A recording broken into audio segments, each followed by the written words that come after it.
Ya baik, masih bersama saya Nisa Sayuta dalam Kompas Pekalongan. Di tengah pandemi virus corona atau COVID-19, jumlah kasus demam berdarah dingin atau DBD mewabah di Kabupaten Tegal. Jumlah pasien DBD terus bertambah dalam 2 bulan terakhir. Selasa siang, puluhan pasien DBD menjalani perawatan di sejumlah rumah sakit. Sejumlah pasien DBD masih menjalani perawatan di Rumah Sakit Mitra Siaga, Kabupaten Tegal. Dalam 2 bulan terakhir, jumlah kasus penderita sakit DBD di rumah sakit ini mengalami lonjakan cukup signifikan sejak bulan Februari 2020. Berdasarkan data rekap medis di rumah sakit ini, terdapat 109 kasus DBD selama kurun waktu Februari hingga Maret 2020. Pada bulan Februari tercatat 50 kasus DBD yang ditangani. Sedangkan pada bulan Maret meningkat menjadi 59 kasus. Dari akumulasi kasus yang ada, rata-rata terdapat 1-2 pasien DBD yang dirawat setiap harinya. Pasien sebagian besar berasal dari sejumlah desa di Kabupaten Tegal, namun ada juga warga yang dari kota Tegal. Kita melihat bulan yang kemarin, bulan Februari, kasus ada sekitar 50 kasus, 50 kasus dirawat di Mitra Siaga. Untuk bulan Maret ini sampai tanggal 31 Maret kemarin ada sekitar 59. Jadi ada peningkatan memang dari bulan Februari sampai bulan Maret ini. Nah ini April kita belum tahu juga. Untuk saat ini aja ada sekitar 6 atau 7 orang yang dirawat di. Sebagian besar pasien DBD adalah usia anak-anak. Umumnya mereka adalah rujukan dari puskesmas. Tidak jarang ketika dibawa ke rumah sakit dalam kondisi lemah karena kekurangan trombosit, bahkan sudah mimisan dan keluar bintik merah di badannya. Rasanya tipes gitu, tapi kok minum obat tetap masih kayak gitu. Terus langsung bawa ke sini. Di sini baru diketahui. Iya, baru diketahui katanya DB. Panas banget. Panas banget. Panas waktu mau berangkat sekolah yang awal pertama itu, terus dia nggak mau makan, muntah, mual. Terus 2 hari baru ke puskesmas, ternyata belum ada perubahan. Pas Jumat ke dokter, ternyata sudah keluar merah-merah. Jadi langsung dirujuk, dapat rujukan dari dokter untuk ke sini. Kita bawa ke sini langsung. Mengantisipasi melonjaknya pasien DBD di tengah pandemi virus corona saat ini, rumah sakit telah mengantisipasi dengan menyediakan ruang perawatan tambahan, serta menambah stok obat-obatan. Untuk mencegah DBD, warga dihimbau untuk melakukan gerakan 3M, yakni menguras bak mandi, menutup tempat air, dan mengubur benda-benda yang bisa menjadi tempat genangan air. Yuli Hardianto, Kompas TV, Tegal.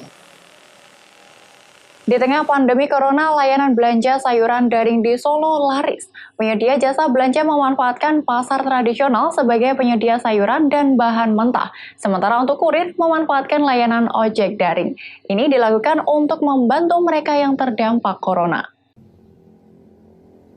Kesibukan terlihat di salah satu ruko di Jalan MH Tamrin Solo. Sejumlah pegawai terlihat menerima pesanan yang dikirim melalui aplikasi media sosial WhatsApp. Pelanggan mengirimkan daftar belanjaan yang diinginkan untuk dikonsumsi. Ini memang layanan belanja daring bernama Pono yang memanfaatkan fasilitas media sosial. Dan di tengah pandemi corona, layanan belanja daring ini menjadi pilihan terbaik bagi mereka yang di rumah saja. Setelah mendapatkan pesanan, biasanya proses belanja langsung dilakukan.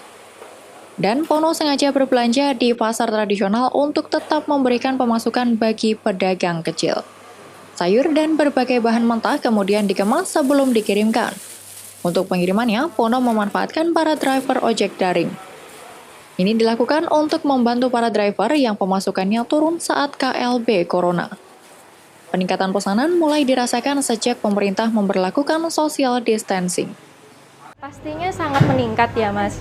Jadi pada saat corona ini tampaknya memang bukan kita aji mumpung karena Pono ini sudah berdiri sejak tahun 2018. Sebelumnya kita melayani Horeca, baru kemudian kita lakukan ke retail ataupun ke konsumen. Seperti itu, kalau lonjakannya pasti sangat melonjak. Yang awalnya cuma berapa, sekarang kita kadang mendapatkan chat tuh hampir ribuan. Dengan adanya layanan belanja secara daring ini, diharapkan masyarakat bisa tetap di rumah dan kebutuhan sehari-hari tetap bisa diperoleh. Selain itu, inovasi seperti ini bisa menjadi contoh bagi yang lain. Walaupun menggunakan teknologi, tapi tidak meninggalkan pasar tradisional. Diharapkan dengan sistem ini, roda perekonomian tingkat bawah tetap bergerak dinamis. Widya Nugroho, Kompas TV, Solo. Seorang pengrajin batik di Kudus membuat masker dengan berbagai motif batik. Selain itu, pada masker tersebut juga ditulis ajakan untuk tetap berada di rumah. Masker ini dibagikan kepada para pelanggan dan warga sekitar secara gratis.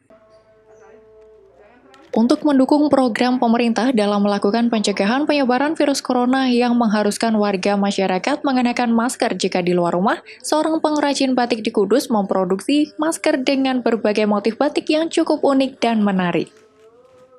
Untuk membuat masker ini, pengrajin menggunakan bahan kain katun yang dibatik dengan motif dan berbagai corak warna yang unik dan menarik. Selain itu, pada bagian samping juga diberi tulisan ajakan untuk tetap berada di rumah. Menurut pengrajin batik, ide awal pembuatan masker ini berawal dari masih minimnya kesadaran masyarakat untuk mengenakan masker sesuai dengan anjuran pemerintah. Dan setelahnya dirinya membuat masker batik ini, ternyata masyarakat banyak yang antusias memakainya. Apalagi masker ini dibagikan kepada para pelanggan dan warga secara gratis. Dengan memakai masker batik itu sangat antusias karena mungkin kelihatan stylish juga, dan saat ini saya membagikan ke warga sekitar itu dengan gratis, maka kesadaran masyarakat ini untuk memakai masker di luar itu sangat tinggi. Ada berapa motif Pak yang dibuat? Kalau motif batiknya sih mungkin sudah buat dari macam-macam corak motif khas Kudus, itu ada 50-an motif, tapi saya tambahin dengan stay at home ini untuk memberikan kampanye bahwa tinggal di rumah tetap harus kreatif dan inovatif. Sementara itu, menurut salah seorang warga yang mendapatkan masker batik ini mengaku cukup senang. Karena selain unik dan menarik, masker batik ini juga cukup stylish sehingga sangat nyaman digunakan saat aktivitas di mana saja. Selain itu, bahan kain dari masker batik ini juga dapat dipakai ulang karena jika sudah kotor bisa dicuci. Dapat masker dari Batik Muria. Gimana Bu? Rasanya sudah nyaman dan batiknya ini bagus ya, karena longgar. Dipakainya ini bisa bernafas dengan lega. Dan ada ruangannya. Dapat dicuci ya Bu ya? Bisa dicuci ya, tidak sekali pakai. Sejak diproduksi 1 minggu yang lalu, kini banyak pesanan yang datang kepada pengrajin masker batik ini. Namun karena keterbatasan alat dan tenaga, pihaknya saat ini baru bisa memproduksi masker batik sebanyak 100 hingga 150 buah per harinya. Iwan Miftahudin, Kompas TV, Kudus. Membuat hand sanitizer dengan kulit kacang tanah. Tunggu setelah jeda berikut ini.